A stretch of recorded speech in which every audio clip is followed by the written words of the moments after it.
Noi vogliamo qualificare persone, personalità che possono trasferire sapere in un ambito straordinario. Adesso qui siamo in uno square e qui questa è la culla del sapere, del saper fare. Qui si fanno oggetti d'arte, oltre che oggetti di manifattura, insomma, basta guardare. E questo è un peccato che vada perso. Cioè, questa è la forza della nostra terra.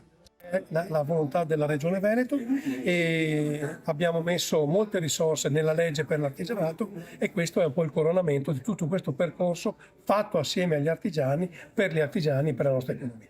Oggi abbiamo avuto l'ennesimo risultato di quello che vuol dire maestro artigiano. Finalmente c'è un marchio, ma soprattutto finalmente abbiamo la possibilità di continuare questo percorso con la Regione nelle nostre botteghe.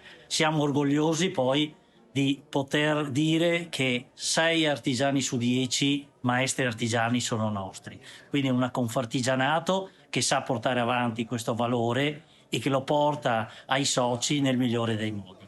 Quindi un grazie alla Regione, ma soprattutto ai nostri soci che sanno tramandare, trasmettere questo saper fare e ne siamo orgogliosi.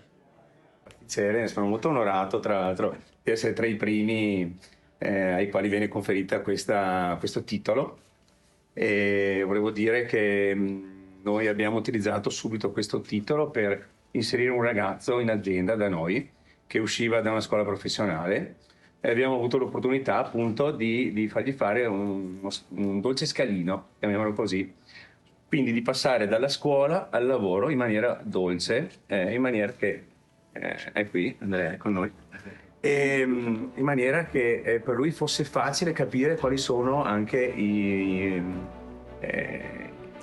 momenti del lavoro. Non so, magari nel nostro mestiere si lavora il sabato e la domenica, eccetera. Però penso che la passione faccia la differenza in questo caso. E quando appunto si entra in una bottega come questa, una bottega artigianale come questa, c'è veramente, esci con gli occhi lucidi.